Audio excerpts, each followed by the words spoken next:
आज हम पढ़ेंगे कक्षा छठी का विषय संस्कृत रुचिरा का चतुर्थ पाठ। तो आपको मैं दिखा दूं, आपके पास ये वाली बुक होनी चाहिए, रुचिरा षष्ठ वर्गीय संस्कृत पाठ्य पुस्तकम, ठीक है। और उसके बाद आप निकालेंगे चतुर्थ पाठः। चतुर्थ पाठः में यहाँ पर लिखा चतुर्थ पाठः विद्यालयः। तो आज हम इसको पढ़ेंगे। तो चलिए शुरू करते हैं चतुर्थ पाठः। और हम क्या करेंगे इस पाठ में, मैं आपको ब्लैक बोर्ड पे लिखूँगा और उसकी हिंदी भी बताऊँगा। आप इस पाठ को अपनी बुक पर भी देख सकते हैं। मैं यहाँ पर आपको ब्लैक बोर्ड पे समझाऊँगा, ब्लैक बोर्ड ग्रीन बोर्ड, इसके ऊपर आपको मैं समझाऊँगा और आप इसको अच्छे से समझेंगे। तो वीडियो अंत तक ज़रूर देखना। अगर आपने अंत तक ये वीडियो देख ली तो आपका ये जो चतुर्थ पाठ है वो एकदम से कंप्लीट हो जाएगा। और उम्मीद है कि अभी तक आपने हमारा चैनल सब्सक्राइब कर लिया होगा। अगर नहीं किया तो इसी तरह की और वीडियो देखने के लिए आप हमारे चैनल को सब्सक्राइब करें। तो चलिए शुरू करते हैं और पढ़ते हैं इस पाठ को। तो सबसे पहले लिखा है एषः। क्या लिखा है? एषः। देखो आपको स्पेलिंग भी आने चाहिए। ये जो दो दिख रहे हैं इनको विसर्ग कहते हैं। और ये लिखा है एषः। एषः विद्यालयः। एषः विद्यालयः। तो किस किस को इसका मीनिंग पहले से आता है? आप में से अगर किसी को इसका मीनिंग आता है तो आप नीचे रिप्लाई में जा कर के लिख सकते हैं। अभी मैं इसका हिंदी में आपको अर्थ भी बताता हूँ। एषः, एषः का हिंदी में अर्थ रहता है यह। एषः को कहेंगे यह। यह एक, ये दो नहीं, सिर्फ एक, क्योंकि संस्कृत में एक वचन, द्विवचन और बहुवचन इन सब का ध्यान रखा जाता है। तो ये है एषः एक, विद्यालयः। विद्यालय मतलब स्कूल, जिसको इंग्लिश में कहते हैं, हिंदी में हम पाठशाला भी कहते हैं। और एषः विद्यालय मतलब ये विद्यालय है। ये क्या है? ये विद्यालय है।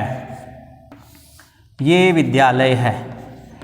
तो कुछ एक चीज़ें हैं बच्चों जो आपको पता होनी चाहिए। जैसे यहाँ पर ये जो मैंने विद्या लिखा है, बहुत सारे बच्चे जो हैं इसमें कंफ्यूज रहते हैं, इसको धा लिख देते हैं, तो ये गलत हो जाता है, ठीक है। ये विधा हो गया। और कुछ बच्चे जो हैं इसको गा भी लिख देते हैं, ऐसे गा लिख देते हैं, तो ये विगा हो गया। हमारे पास क्या है यहाँ पर? ये है द्या। ये आपको दिख रहा है ना, इसको कहेंगे द्या। तो इसको मैं आपके सामने लिख के बताऊँगा। ये आपको दा दिख रहा होगा, थोड़ा सा हम यहाँ तक ले जाते हैं तो दा दिख रहा होगा। अब यहाँ से ही हमने या को बना देना है, तो ये बन गया द्या। अगर आपसे कोई पूछे कि ये द्या कैसे बना, तो ये बना दा हलंत प्लस या, इस तरह से ये मिलकर के बना द्या। तो ये लिखा है हमने क्या? विद्यालयः। एषः विद्यालय मतलब ये विद्यालय है। समझ में आ गया आपको? तो हमने अभी पढ़ा है एषः विद्यालयः, है ना। इसकी मैंने आपको हिंदी भी बता दी और इसको हमने समझ भी लिया। हिंदी तो इसकी आपको पता चल गई कि ये विद्यालय है। लेकिन मैंने आपको एक बात कही जो हमें प्रश्न में पूछी जाती है, वो है एषः का द्विवचन क्या है या एषः का बहुवचन क्या है। तो हमें इसका एक वचन, द्विवचन, बहुवचन जो है वो आना चाहिए। क्या है? एषः ये पुल्लिंग के लिए प्रयोग होता है, आपको इतना पता होना चाहिए। पुल्लिंग के लिए प्रयोग होता है। ये लिखा है एषः। उसके बाद इसका द्विवचन होगा एतौ और इसका बहुवचन होगा एते, ठीक है। एषः एतौ एते। एषः मतलब ये, एतौ मतलब ये दो, और एते मतलब ये सब। तो एषः विद्यालयः। अब ये एक विद्यालय है तो इसलिए बोला जा रहा है एषः विद्यालयः। अगर दो विद्यालय होंगे तो ये विसर्ग जो है वो कट जाएंगे, तो होगा एतौ, सॉरी एतौ विद्यालयौ। एतौ विद्यालयौ। इस तरह से अगर दो विद्यालय होंगे तो। अगर बहुत सारे विद्यालय होंगे तो क्या होगा? एते विद्यालयाः। एते विद्यालयाः। तो इस तरह से हमारे यहाँ पर तीन वाक्य भी बन गए। तीन वाक्य बन गए। उम्मीद है आपने ये वाक्य बनाना सीख लिया होगा। तो अब हम आगे वाली लाइन पढ़ेंगे। उसके बाद है अत्र। अत्र छात्राः, अत्र छात्राः, उसके बाद शिक्षकाः, अत्र छात्राः शिक्षकाः, इस तरह से लिखा है। और शिक्षिकाः, शिक्षिकाः च सन्ति। अब हम इसकी हिंदी जानेंगे, हमें फिर अच्छे से समझ आएगा। अत्र, अत्र का मतलब होता है यहाँ, अत्र मतलब यहाँ, कहाँ की बात हो रही है? विद्यालय की। अत्र यहाँ, छात्राः मतलब बहुत सारे बच्चे, शिक्षकाः मतलब बहुत सारे अध्यापक, शिक्षिका मतलब बहुत सारी अध्यापिकाएं, चा का मतलब होता है और, संति मतलब हैं। अब यहाँ हमने कुछ एक शब्द पढ़े हैं जो हमारे लिए नए हैं, जैसे ये अत्र है। अत्र का मतलब होता है यहाँ, अत्र को क्या कहते हैं? यहाँ, ठीक है। अब इससे पहले वाली लाइन में हमने पढ़ा था एषः, एषः विद्यालयः, है ना। एषः का मतलब होता है ये, लेकिन यहाँ का मतलब होता है अत्र, है ना। और अत्र, यहाँ, अत्र के साथ मिलते जुलते और भी बहुत सारे शब्द हैं, जैसे अत्र हो गया, फिर उसके बाद तत्र हो गया, फिर उसके बाद कुत्र हो गया, फिर सर्वत्र हो गया। ये अत्र के साथ कुछ मिलते जुलते शब्द हैं। फिर हो गया अत्र, तत्र, कुत्र, सर्वत्र, अन्यत्र, है ना। ये भी एक शब्द है। ये सब संस्कृत के शब्द हैं। अत्र का मतलब होता है यहाँ, तत्र का मतलब होता है वहाँ, कुत्र का मतलब होता है कहाँ, सर्वत्र का मतलब सभी जगह, अन्यत्र का मतलब कहीं और। तो ये सब मिलते जुलते शब्द हैं जो आपके लिए बहुत इंपॉर्टेंट हैं, क्योंकि अभी आप 6th में हैं और आपको संस्कृत के ऐसे शब्दों का ज्ञान होना चाहिए। तो ये लिखा है छात्राः। अब छात्र कहते हैं, अगर हम इस तरह से कहीं छात्राः लिखा है, तो अगर हम इस तरह से छात्राः लिखते हैं, अगर छात्राः, तो इससे बोध होता है एक छात्र का। तो विद्यालय में एक छात्र तो पढ़ता नहीं है, बहुत सारे छात्र पढ़ते हैं, इसलिए यहाँ पर क्या लिखा है? छात्राः। तो ये एक वचन है और ये क्या है? बहुवचनम। एक वचन पुल्लिंग, बहुवचन पुल्लिंग। और जब छात्र शब्द की बात आती है तो तब एक समूह की जो है वो हमें मतलब ज्ञान मिलता है कि एक समूह है, तो समूह में बहुत सारे बच्चे होते हैं, इसलिए वो हमेशा बहुवचन में यहाँ लिखा है हमने छात्राः शिक्षकाः।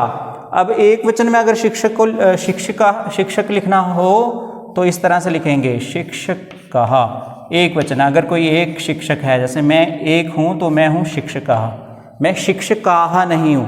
अगर बहुत सारे शिक्षक हैं तभी होगा शिक्षकाः। तो इनका एक वचन, द्विवचन, बहुवचन भी आपको आना चाहिए। छात्राः, छात्रौ, छात्राः, शिक्षकाः, शिक्षकौ, शिक्षिकाः। ये क्या है? ये है बहुवचनम और ये है एक वचनम। वैसे ही शिक्षिकाः, ठीक है, शिक्षिका, शिक्षिके, शिक्षिकाः। ये स्त्रीलिंग है क्योंकि ये महिला है, तो महिला के लिए शब्द रूप जो है किसी और तरह से चलता है। और ये है हमारे पास चा।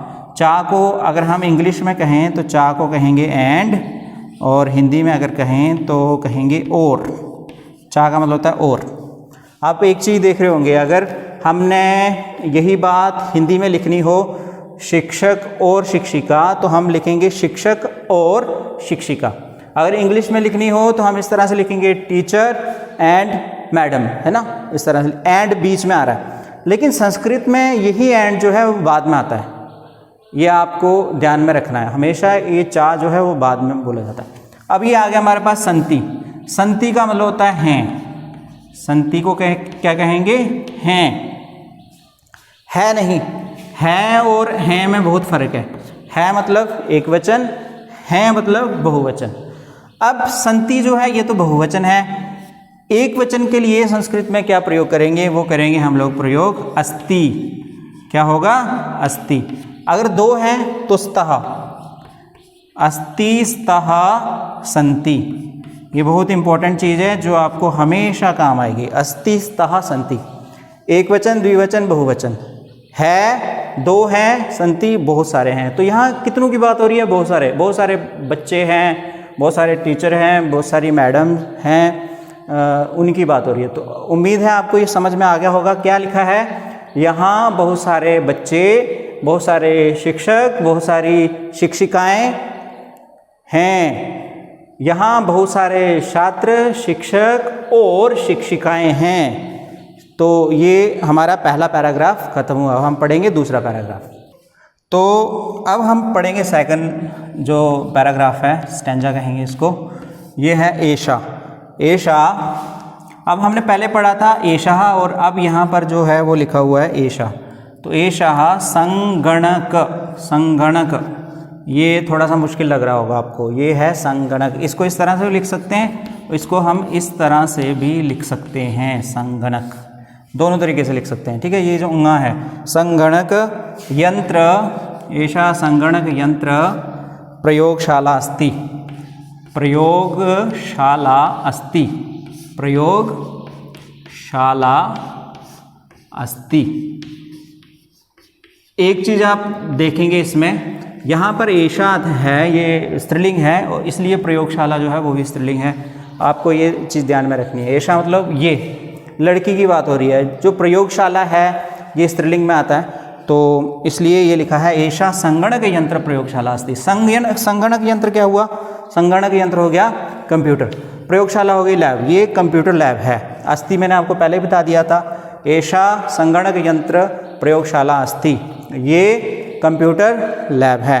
तो उसके बाद लिखा है एतानी। अगर आप बुक देखेंगे तो बुक के ऊपर ना आपको चित्र भी दिखेगा, इस तरह से एक चित्र दिखेगा बुक के ऊपर। तो इसमें चित्र में आप देख रहे होंगे कंप्यूटर भी रखे हुए हैं, तो इसलिए ये लिखा है एतानी। एतानी संगणक, मैं थोड़ा इजी करके लिख रहा हूँ। एतानी संगणक यंत्राणि, एतानी संगणक यंत्राणि सन्ति। ये कंप्यूटर हैं। ये क्या है? कंप्यूटर हैं। एतानी मतलब ये बहुत सारे, ये बहुत सारे। संगणक यंत्राणि मतलब बहुत सारे कंप्यूटर। सन्ति मतलब हैं। इसलिए जब बहुत सारे हैं तो सन्ति लगेगा। मैंने पहले ही बता दिया आपको, अस्ति एक वचन, सन्ति बहुवचन। अब ये जो एतानी है, इसका एक वचन, द्विवचन, बहुवचन आना चाहिए। वो क्या होगा? एतत्, एते, एतानी, ठीक है। एक वचन, द्विवचन, बहुवचन हो गया। उसी तरह से इसका एक वचन, द्विवचन, बहुवचन आना चाहिए। वो क्या रहता है? एषा, एते, एताः। अब अगर हमारे पास बहुत सारी प्रयोगशालाएं होती तो हम इस तरह से लिखते एताः संगणक यंत्र प्रयोगशालाः, यहाँ विसर्ग आ जाते और अस्ति की जगह सन्ति आ जाते, ठीक है। तो इस तरह से ये एक बहुत अच्छा तरीका है। आप इस तरह से और भी बहुत सारे वाक्य बना सकते हैं। एतानी संगणक यंत्राणि सन्ति, यहाँ बहुवचन है पहले से ही, देखो एतानी। अगर एक संगणक यंत्र होता तो एतत् संगणक यंत्रम, यंत्राणि की जगह यंत्रम हो जाता और सन्ति की जगह अस्ति हो जाता। एतत् संगणक यंत्रम अस्ति। तो ये चीज़ जो है व्याकरण की है, जिसे आपने सीखना है अच्छी तरह से। तो चलिए अब हम तीसरा पैराग्राफ पढ़ेंगे। एतत् लिखा है, एतत् अस्माकं, एतत् अस्माकं, एतत् का मतलब होता है ये, अस्माकं मतलब हमारे, विद्यालयस्य, एतत् अस्माकं विद्यालयस्य, ये हमारे विद्यालय का, के की, उद्यानम, ये हमारे विद्यालय का, के की, उद्यानम अस्ति, ये हमारे विद्यालय का उद्यानम है। उद्यानम मतलब बगीचा। ये हमारे विद्यालय का उद्यानम बगीचा है। ये हमारे विद्यालय का उद्यानम मतलब बगीचा है। अब यहाँ आप देख रहे होंगे इसका अर्थ भी ये होता है, ठीक है। मैंने पहले ही बताया था आपको, एतत्, एते, एतानि नपुंसकलिंग के लिए प्रयोग किया जाता है। अब ये प्रयोग हो रहा है इसके लिए, एतत् उद्यानम अस्ति। अगर हम इस तरह से लिखते हैं एतत् उद्यानम अस्ति मतलब ये बगीचा है। एतत् अस्माकं विद्यालय से, अस्माकं मतलब हमारा, हमारे, हमारी, ठीक है। विद्यालय से विद्यालय का, विद्यालय के, विद्यालय की। तो ये हमारे विद्यालय का बगीचा है। उद्यानम होता है बगीचा। तो ये अस्माकं कहाँ से आया? इसके लिए आपको अस्मद शब्द रूप देखना पड़ेगा। अस्मद शब्द रूप, जैसे बालक शब्द रूप आपने पढ़ा है, अगर नहीं पढ़ा तो हमारी वीडियोस में है एक बालक शब्द रूप, बालका, बालको, बालका, बालकम, बालको, बालकान। उसी तरह से विद्यालय शब्द रूप भी होता है, विद्यालय, विद्यालयो, विद्यालय। हर एक शब्द रूप की साथ साथ विभक्तियाँ होती हैं यहाँ पर षष्ठी विभक्ति है, षष्ठी विभक्ति अस्मत् शब्द की, और यहाँ पर भी षष्ठी विभक्ति है विद्यालय शब्द की। तो इसका मतलब हो गया ये हमारे विद्यालय का बगीचा है। तो आपने इसी तरह से ध्यान से देखना है इसको। उसके बाद लिखा है उद्याने। अब यहाँ पर जो द्या लिख रहा हूँ मैं, ये वैसा ही द्या जैसा विद्या में आता है, ठीक है। उद्याने पुष्पानि सन्ति, उद्याने पुष्पानि सन्ति, उद्याने पुष्पानि सन्ति। इसका मतलब क्या हुआ? उद्याने मतलब बगीचे में। अब यहाँ पर कौन सी विभक्ति अगर कोई पूछे तो यहाँ पर है सप्तमी विभक्ति। उद्यान शब्द सप्तमी विभक्ति है।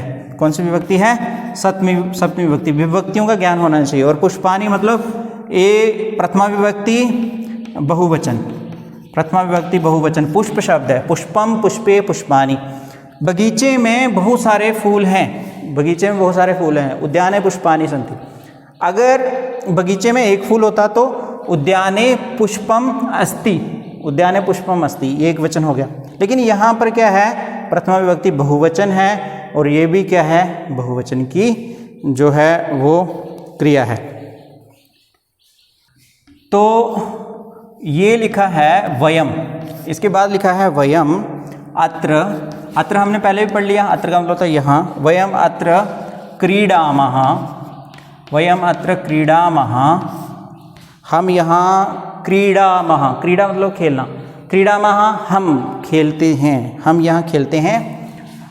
पठामः पढ़ते हैं, और उसके बाद में लिखा चा। चा का मैंने आपको पहले बता दिया। और क्रीडामः च पठामः, अगर हम हिंदी में लिखेंगे तो इस तरह से होगा, खेलते और पढ़ते हैं।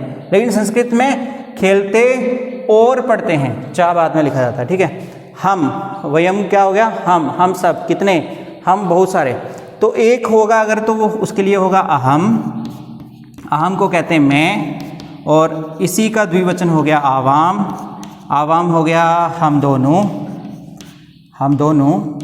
और उसके बाद हो गया हमारे पास वयम। वयम हो गया हम सब, हम सब, हम सब की बात हो रही है यहाँ पर, हम सब की। वयम अत्र क्रीडामः पठामः च, हम लोग यहाँ, हम लोग भी कह सकते हैं, हम लोग, हम सब यहाँ खेलते और पढ़ते हैं। कहाँ पर? कहाँ की बात हो रही है? विद्यालय की। तो ये हमारा जो था थर्ड स्टैंजा जो है आप देख रहे होंगे पूरा हो गया। अब हम फोर्थ स्टैंजा पेज पलटेंगे और उसके बाद पढ़ना शुरू करेंगे। तो उसके बाद यहाँ कुछ वार्तालाप है, इसको हम इंग्लिश में कन्वर्सेशन कहते हैं, ठीक है। यहाँ एक बच्ची है जिसका नाम है ऋचा। क्या नाम है? ऋचा। ऋचा किसी से पूछ रही है तव नाम किम, तव नाम किम। ये हम लोग बच्चों जब 6th में आते हैं तो ये चीज़ हम सीखते हैं। तुम्हारा नाम क्या है? ये इंट्रोडक्शन देने के लिए पूछा जाता है संस्कृत में, तुम्हारा नाम क्या है, आपका नाम क्या है। तो हम आजकल हम ज़्यादातर तव की जगह पर भवतः इस्तेमाल करते हैं। क्या इस्तेमाल करते हैं? भवतः। भवतः का मतलब ये होता है आपका, लड़के के लिए आपका नाम क्या है। लड़की होगी तो भवती नाम, भवती नाम किम है। अब लड़की होगी तो भवती नहीं, सॉरी, भवत्याः नाम किम। क्या होगा? भवत्याः नाम, आपका नाम क्या है। तो ऋचा तव नाम किम, ऋचा पूछ रही है किसी से कि तुम्हारा नाम क्या है। तो किससे पूछ रही है? कन्वर्सेशन में ये चीज़ लिखी हुई है प्रणवः। तो ये जो कहता है, क्या कहता है? मम नाम प्रणवः, मम नाम प्रणवः, मेरा नाम प्रणव है, मम नाम प्रणवः। अब अगर हम लोग तब का इस्तेमाल करते हैं तो हम स्त्रीलिंग के लिए भी यही प्रयोग कर सकते हैं, क्योंकि ये क्या है? मध्यम पुरुष है। तो ये भी आगे से पूछता है तव नाम किम, तुम्हारा नाम क्या है, ठीक है। कन्वर्सेशन में हमें तो पता चल रहा है कि इनका नाम क्या है, लेकिन बुक में इस तरह से लिखा रहती है, इसी तरह से लिखी रहती है कन्वर्सेशन। प्रणव कहता है मम नाम प्रणव, मेरा नाम प्रणव है, तव नाम किम, तुम्हारा नाम क्या है। तो अब जवाब कौन देगा? ऋचा देगी। तो ऋचा क्या कहती है? मम नाम ऋचा, ठीक है, मम नाम ऋचा। उम्मीद है आप समझ रहे होंगे इस चीज़ को। अब मेरा नाम ऋचा है। और ऋचा आगे से एक प्रश्न पूछती है, त्वम कुत्र, कुत्र मतलब कहाँ, तुम कहाँ, पठसी मतलब पढ़ते हो, तुम कहाँ पढ़ते हो। बहुत सारी चीज़ें मैंने आपको पहले ही सॉल्व करके बता दी। तो प्रश्नवाचक चिन्ह वैसे ही लगता है संस्कृत में जैसे हिंदी में या इंग्लिश में लगता है। तुम कहाँ पढ़ते हो। तो प्रणव क्या कहता है आगे से, प्रणव जवाब दे रहा है, प्रणव कह रहा है कि अहम अत्रैव पठामि। अहम अहम मतलब मैं, अत्र मतलब यहाँ, और एव ही, एव का मतलब होता है ही, मैं यहाँ ही पढ़ता हूँ। अहम अत्र एव पठामि, मैं यहाँ ही पढ़ता हूँ। अहम अत्रैव पठामि, मैं यहाँ ही पढ़ता हूँ। ठीक है, अब ये पठामि जो है वो एक वचन है, पठ धातु उत्तम पुरुष एक वचन। ठीक है, पठ धातु पढ़ लीजिए, पठती पढ़ता पठंती पढ़सी पढ़ता पढ़ता पठामि पठावा पठामा, ये आ गया हमारे पास लट लकार। उसी तरह से लिट लकार पठिष्यति पठिष्यता पठिष्यन्ति, है ना। उसी तरह से आप अस्मत् शब्द की ओर भी ध्यान दीजिए। तो बहुत सारी चीज़ें हैं जो व्याकरण में आपको सीखनी है, उसके लिए आपको हमारी व्याकरण की वीडियो देखनी पड़ेगी। तो उसके बाद में लिखा है ऋचा। ऋचा क्या कहती है, अहम अपि अत्रैव पठामि। ऋचा कह रही है कि अहम मैं, अपि मतलब होता है भी, मैं भी यहीं पढ़ती हूँ। अहम अपि अत्र एव पठामि, मैं भी यहीं पढ़ती हूँ। कितना सिंपल है। हमें कई बार लगता है कि हम संस्कृत काफ़ी मुश्किल है, लेकिन अगर हम ध्यान दें तो बहुत आसान है संस्कृत, इतनी मुश्किल नहीं है। ठीक है, और ऋचा कहती है हम अपि अत्रैव पठामि, मैं भी यहीं पढ़ती हूँ। तो उसके बाद अंत में इस तरह से दोनों में से कोई बोलता है कि इदानीम, इदानीम मतलब अब से, आज से। आवाम, आवाम हो गया हम दोनों। आवाम क्या हो गया, हम दोनों। मैंने अभी लिख के बताया था पहले, अहम आवाम वयम। इदानीम आवाम मित्रे, अब से हम दोनों दोस्त हुए। स्वहा, अब से हम दोनों दोस्त हुए। इस तरह से दोनों की मित्रता हो गई। इदानीम आवाम मित्रे स्वहा। तो ये था बच्चों हमारा ये वाला पैराग्राफ जिसे हमने पढ़ लिया। अब इसके बाद वाला पैराग्राफ पढ़ते हैं। इसके बाद वाले पैराग्राफ में शुरू होती है कन्वर्सेशन शिक्षिका से। तो शिक्षिका लिखा हुआ है यहाँ पर। शिक्षिका क्या कहती है, छात्राः यूयं किं कुरुथा। छात्राः ये आवाज़ दे रही है, इसलिए इसके आगे वाला चिन्ह होगा, इसको बोलते हैं इसमें आदिबोधक चिन्ह या संबोधन चिन्ह। छात्राः यूयं किं कुरुथा। यूयं, यूयं मतलब आप सब, तुम सब। किम कुरुथा, तुम सब क्या कर रहे हो। किम, किम का मतलब होता है क्या। किम कुरुथा, यूयम किम कुरुथा, तुम सब क्या कर रहे हो। शिक्षिका ये कह रही है कि छात्राः यूयम किम कुरुथा, तुम सब क्या कर रहे हो। ये भी प्रश्न है। यूयम हो गया तुम सब, जिस तरह से वयम होता है हम सब, यूयम होता है तुम सब। किम मतलब क्या, कुरुथा मतलब कर रहे हो। तो क्री धातु है। क्री धातु को जब हम पढ़ेंगे उसका लटकार तो हमें पता लगेगा कि कुरुथा कहाँ पर बनता है। करोति कुरुतः कुर्वन्ति, करोसि कुरुथा कुरुथा, करोमि कुर्वः कुर्मः। कुरुथा बनता है मध्यम पुरुष बहुवचन में। तो इसके बाद छात्र जो हैं वो शिक्षिका को जवाब भी देंगे। तो छात्राः बोल रहे हैं आचार्य, मैडम, आचार्य वयं गच्छामः, वयं गच्छामः हम जा रहे हैं। आचार्य वयं गच्छामः हम सब जा रहे हैं। ठीक है, तो शिक्षिका आगे से फिर से पूछती है कि यूयम कुत्र गच्छता, तुम सब कहाँ जा रहे हो। यूयम कुत्र गच्छता, कुत्र मतलब कहाँ, गच्छता मतलब जा रहे हो, तुम सब कहाँ जा रहे हो। ठीक है, यूयम तुम सब, कुत्र कहाँ, गच्छता मतलब जा रहे हो, तुम सब कहाँ जा रहे हो। तो छात्रा आगे से जवाब देते हैं। छात्रा क्या कहते हैं, वयम हम सब, सभागारम, सभागारम मतलब असेंबली ग्राउंड या असेंबली हाउस। यहाँ पर सब लोग असेंबल होते हैं, यहाँ इकट्ठे होते हैं। वयम सभागारम गच्छामः, हम लोग सभागार में जा रहे हैं। ठीक है, अब उसके बाद शिक्षिका फिर से कुछ कहती है। क्या कहती है शिक्षिका, मैं भी लिख रहा हूँ, आपको भी लिखना आना चाहिए। यहाँ विसर्ग लगा दिए, विसर्ग नहीं होंगे। शिक्षिका, युष्माकं पुस्तकानि कुत्र सन्ति।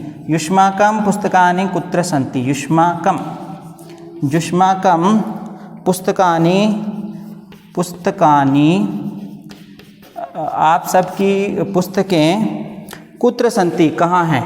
युष्माकं पुत्र पुस्तकानि कुत्र सन्ति, आप सबकी पुस्तकें कहाँ हैं, ये तो बताओ कि आप सबकी पुस्तकें कहाँ हैं। जिस तरह से होता है हमारी, उसी तरह से होगा तुम्हारी, ठीक है। युष्माकम हो गया मतलब आपका, आपके, आपकी, ठीक है, आपका, आपके, ये भी क्या है, ये है युष्मत शब्द रूप। जिस तरह से अस्मत् शब्द रूप होता है उस तरह से युष्मत शब्द रूप होता है। अस्मत् शब्द जो है वो उत्तम पुरुष के लिए प्रयोग किया जाता है और युष्मत शब्द जो है वो मध्यम पुरुष के लिए प्रयोग किया जाता है। खैर ये थोड़ा सा आपको मुश्किल लग रहा होगा अस्मत् और युष्मत शब्द की जो बातें हैं। तो छात्रः आगे से क्या जवाब देते हैं, छात्र कहते हैं अस्माकम, अस्माकम मतलब हमारी, युष्माकम का मतलब होगा तुम्हारी, तो जवाब दे रहे हैं वो अस्माकम पुस्तकानि। सेम इसी तरह से अस्माकम पुस्तकानि, कुत्र बोला ना उन्होंने, तो जवाब दिया इन्होंने अत्र, अत्र सन्ति, हमारी पुस्तकें यहाँ हैं, हमारी पुस्तकें यहाँ हैं। तो ये वाला पैराग्राफ आपने अच्छे से समझ लिया होगा। तो चलिए अब हम बढ़ेंगे इसके बाद वाले पैराग्राफ की ओर। अब हमने बात करनी है शिक्षक की, पहले शिक्षिका की हो रही थी, अब शिक्षक की बात हो रही है। तो शिक्षिका, शिक्षिका पूछ रहा है दो छात्रों से, ठीक है, छात्रों, दो बच्चे हैं ये, छात्रों इसलिए छात्रों लिखा जा रहा है। शिक्षिका छात्रों युवाम किम कुरुथा, युवा मतलब तुम दोनों क्या कर रहे हो, युवाम किम कुरुथा, किम कुरुथा, तुम दोनों क्या कर रहे हो, ठीक है। दो बच्चे देखिए, देखो फोटो में यहाँ पर बने हुए हैं दो बच्चे। शिक्षक छात्रों युवाम किम कुरुथा, तुम दोनों क्या कर रहे हो। तो दोनों छात्र क्या बोलते हैं, तो कन्वर्सेशन में भी हम छात्रों ही लिखेंगे। दो छात्र क्या बोलते हैं, आचार्य, क्या कहते हैं, आचार्य, आचार्य। यहाँ अब ये पुल्लिंग है इसलिए आचार्य, वहाँ स्त्रीलिंग थी इसलिए आचार्य था, ठीक है। जैसे सीता का संबोधन में बन जाता है सीते, वैसे राम का संबोधन में क्या बनेगा, राम, लेकिन आगे ये संबोधन चिन्ह लगेगा जिसको कहते हैं विस्मयादिबोधक चिन्ह। आचार्य आवाम श्लोकम गायावाह, युवाम जब वो पूछ रहा था तुम दोनों क्या कर रहे हो, आवाम हम दोनों, श्लोकम गायावाह हम दोनों श्लोक गा रहे हैं, श्लोकम गायावाह हम दोनों श्लोक गा रहे हैं, ठीक है। इस तरह से वो आगे से जवाब देते हैं। तो शिक्षक कहता है शोभनम, क्या कहता है शिक्षक, शिक्षिका, शिक्षक कहता है शोभनम, शोभनम का हिंदी अर्थ होता है बहुत अच्छा, और इंग्लिश में हम इसे ही कहते हैं वेरी गुड। शोभनम होता है वेरी गुड, शोभनम किम युवाम श्लोकम ना लिखा था, किम, अब ये आगे से प्रश्न भी पूछ रहा है, किम युवाम क्या तुम दोनों श्लोकम ना लिखा था, श्लोकम क्या तुम दोनों श्लोकम ना लिखा था, ना लिखा था, क्या तुम दोनों श्लोक नहीं लिख रहे हो सकता है आपको ब्लैक बोर्ड पे ना दिखाई दे, आप अपनी बुक पे देखें। किम युवाम श्लोकम ना लिखा था, क्या दोनों श्लोक नहीं लिख रहे हो। तो छात्रों, दोनों छात्र क्या कहते हैं, छात्रों, छात्र क्या कह रहे हैं, आवाम लिखावाह हम दोनों लिख भी रहे हैं, आवाम लिखावाह, और क्या कहते हैं, आवाम लिखावाह, पठावाह पढ़ भी रहे हैं, पठावाह पढ़ भी रहे हैं, और गायावाह गा भी रहे हैं, और गायावाह गा भी रहे हैं। चित्रानि अपि रचयावाह, यहाँ पर भी नहीं रुक रहे वो, चित्रानि अपि रचयावाह चित्र भी रच रहे हैं, उसके जो गीत में चित्र हैं, गीत में जो बातें आ रही हैं उनके ऊपर चित्र भी बना रहे हैं। चित्रानि अपि, अपि का मतलब बता दिया था मैंने, अपि की हिंदी होती है भी, ठीक है, जिसको इंग्लिश में कहते हैं TWO2, है ना। चित्रानि अपि रचयावाह बना रहे हैं, रचयावाह चित्र भी बना रहे हैं। तो अब अंत में शिक्षक महोदय क्या कहते हैं, शिक्षक कहते हैं, शिक्षिका, शिक्षक कहते हैं बहुशोभनम, बहुशोभनम, बहुशोभनम मतलब बहुत बढ़िया, वेरी गुड। पहले तो गुड की बात हो रही थी, शोभनम गुड, बहुशोभनम मतलब वेरी गुड। तो यहाँ आपकी बुक में यहाँ क्वेश्चनवाचक चिन्ह बना हुआ, प्रश्नवाचक, इसका कोई मतलब नहीं है, यहाँ पर पूर्ण विराम होगा। ये हमारा जो पाठ था यहाँ पर आके समाप्त हो जाता है। तो अभी कुछ एक बातें हैं जो आपको मैं बहुत सारी इम्पोर्टेंट बातें बताने वाला हूँ जो आपको इस पाठ से सीखने को मिली। तो जो ज़रूरी बातें हैं इस लेसन में से हमने सीखी हैं वो हैं कुछ एक बातें कि हमें संस्कृत में बातचीत कैसे करनी है। अगर कोई फर्स्ट पर्सन है उसको क्या बोलना है, सेकंड पर्सन है उसको क्या बोलना है, थर्ड पर्सन है उसको क्या बोलना है। इनके लिए कुछ एक इम्पॉर्टेंट शब्द थे जिनको हमने यहाँ पर सीखा। उन्हीं शब्द रूपों में हम लोगों को कुछ शब्द रूप हैं जिनको अच्छे से अलग से देखना पड़ेगा, ठीक है। जैसे कौन कौन से शब्द रूप की यहाँ पर बात हुई है। सबसे पहले बात हुई है यहाँ पर बहुत इम्पॉर्टेंट शब्द रूप की, एतत् शब्द रूप की। इसका हमें स्त्रीलिंग, पुल्लिंग और नपुंसकलिंग, ये तीनों में सातों विभक्तियों में शब्द रूप आने चाहिए, ठीक है। ये बहुत इंपॉर्टेंट चीज़ है, एतत् शब्द रूप।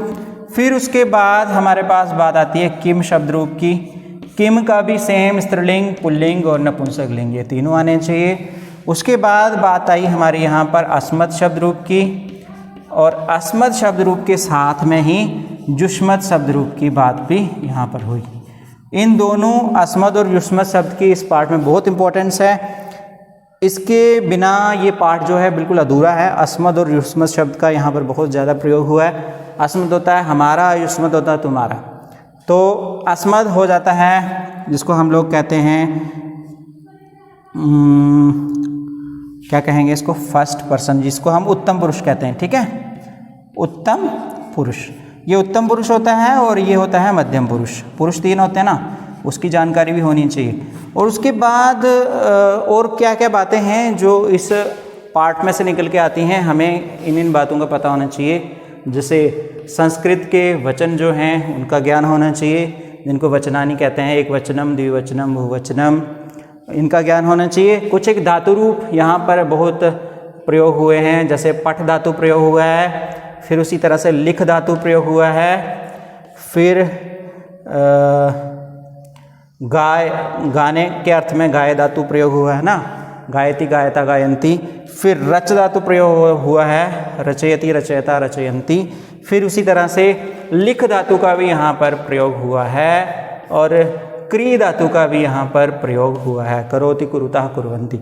अगर आपको ये सब चीज़ें, ये मैं शॉर्ट में बता रहा हूँ आपको, और भी इसके अतिरिक्त भी कुछ एक इम्पॉर्टेंट चीज़ें हैं यहाँ पर। अगर आपको ये सब आ जाता है तो आपके लिए ये जो लेसन है एकदम इजी हो जाएगा। तो उम्मीद है कि आपने वीडियो अंत तक देखी है। अगर हमारा चैनल अभी तक सब्सक्राइब नहीं किया तो हमारे चैनल को सब्सक्राइब करें और वीडियो अधिक से अधिक अपने दोस्तों तक पहुँचाएँ ताकि वो भी इस पाठ से लाभान्वित हों। धन्यवाद।